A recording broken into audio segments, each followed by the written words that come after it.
Saya mau cerita tentang satu kisah nyata yang saya ilustrasikan. Cerita ini tentang kesetiaan dengan latar kehidupan orang miskin di desa di tahun ini, tahun yang sudah eranya digitalisasi, tapi masih banyak cerita orang-orang miskin. Hari ini aku capek banget, tapi kerjaannya belum beres. Ya udah, mau aku bantu? Namanya Supardi dan Neni. Mereka tinggal di sebuah desa kecil yang jauh dari kota. Jalan menuju desa itu sangat rusak, bebatuan, tanah merah, banyak lubang, dan kalau hujan deras jadi becek sekali ya. Ayo cepet, nanti keburu gelap. Gak usah mandi nih kayaknya. Rumah-rumah penduduk juga jaraknya berjauhan. Jadi kalau ada yang sakit atau butuh bantuan, ya orang harus teriak atau jalan jauh dulu baru bisa manggil tetangganya. Supardi dan Neni ini hidup sangat sederhana ya, sangat sederhana. Rumah mereka cuma berdinding bilik bambu, atapnya dari genteng tua yang udah banyak sekali bocor. Jadi kalau hujan gede, air masuk dari celah-celah genting gitu.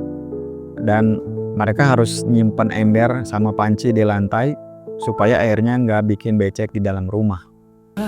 Badanku kok jadi pegel-pegel ya? Ya udah, istirahat dulu deh, baru kita makan. Buat makan, mereka benar-benar cuma ngandelin apa yang ada. Kadang cuma nasi sama garam, kadang singkong direbus, kadang singkong digoreng. Kalau ada sedikit rezeki lebih, nah baru tuh mereka bisa makan nasi dengan ikan asin dan sambal. Makan ayam, ya itu jarang sekali. Ya mereka memang punya beberapa ekor ayam peliharaan, tapi ayam itu bukan buat dimakan ya, buat dipelihara supaya bisa bertelur dan beranak lagi. Kalau ada anak ayam yang sudah cukup besar, nah biasanya baru mereka potong dan mereka makan daging ayam. Jadi sangat langka sekali mereka makan ayam. Itu juga kalau ayamnya itu udah bisa beranak lagi.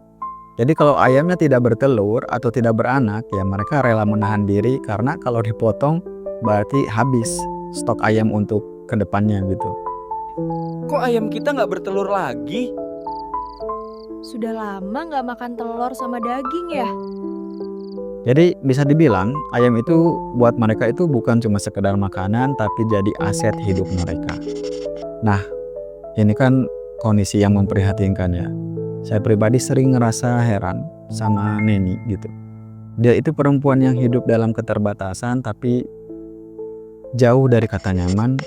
Dia tidak pernah pakai perhiasan, tidak pernah makan enak setiap hari, tidak pernah punya pakaian yang baru setiap lebaran. Tapi dia tetap setia mendampingi Supardi. Jarang sekali mengeluh. Tidak pernah menyalahkan, bahkan selalu menyemangati suaminya yang tiap hari kerja serabutan. Kerjanya nggak jelas gitu.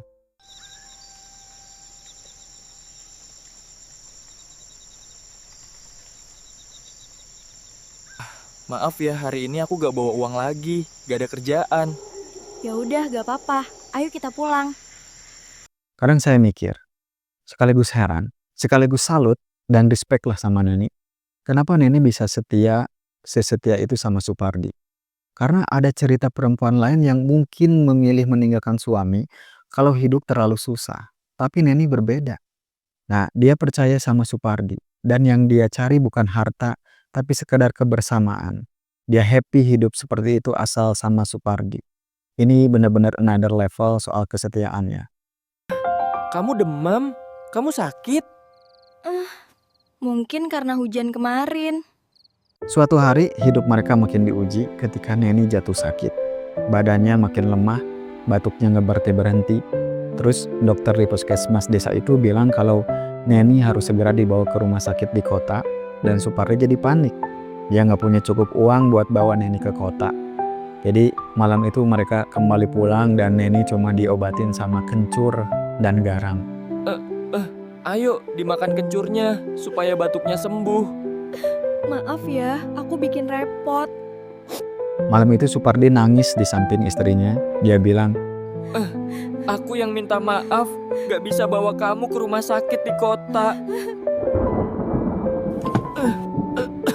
Maafin aku.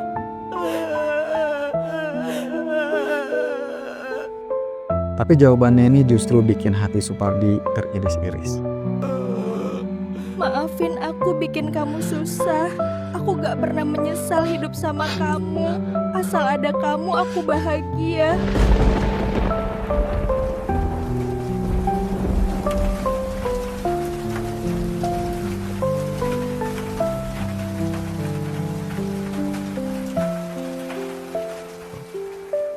Gimana dong? Dengar kata-kata itu, Supardi jadi makin gak tahan. Akhirnya dia izin pamit sama Neni. Dia nekat pergi ke kota bawa surat tanah milik Supardi. Bukan tanah yang luas, tapi cuma kebun kecil, satu-satunya harta warisan keluarganya.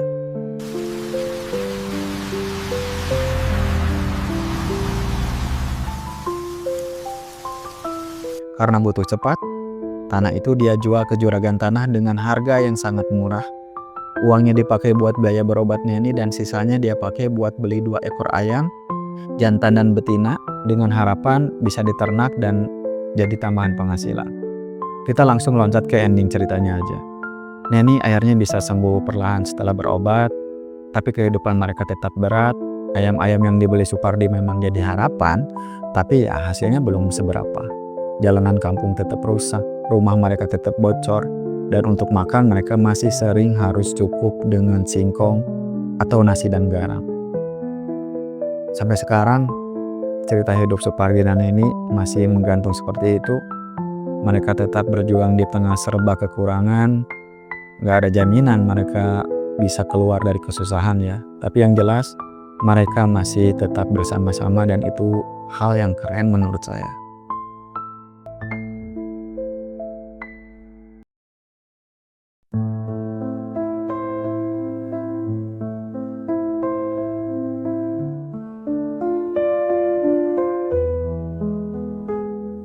The rain fell soft, like whispers low.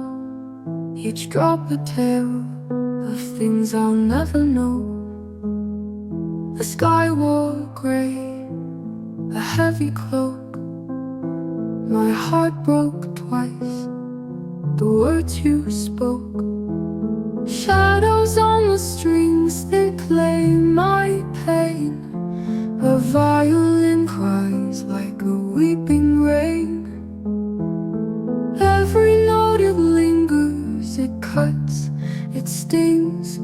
Oh, the echoes sing, shadows on the strings.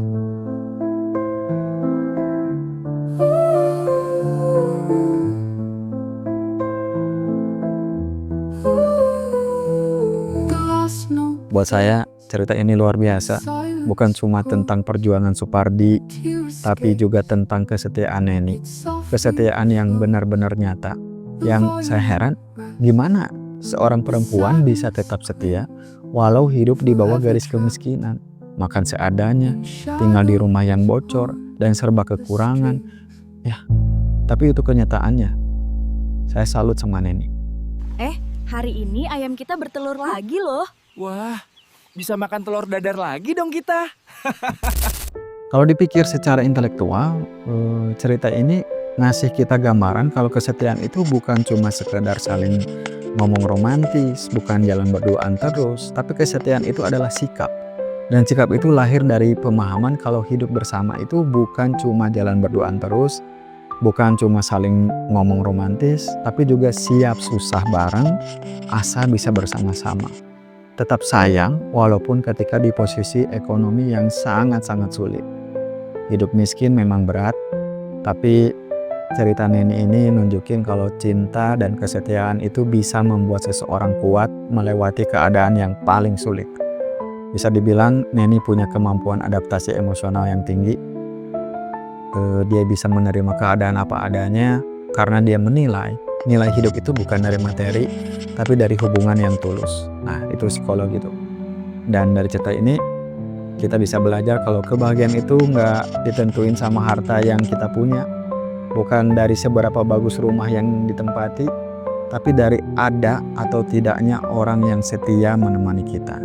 Karena ya akan percuma kalau isi rumahnya penuh, tapi hatinya kosong. Semoga ada hikmah dari cerita ini, semoga ada pelajaran yang bisa diambil. Terima kasih sudah nonton sampai sini. Saya Sulaksana. See you on next video.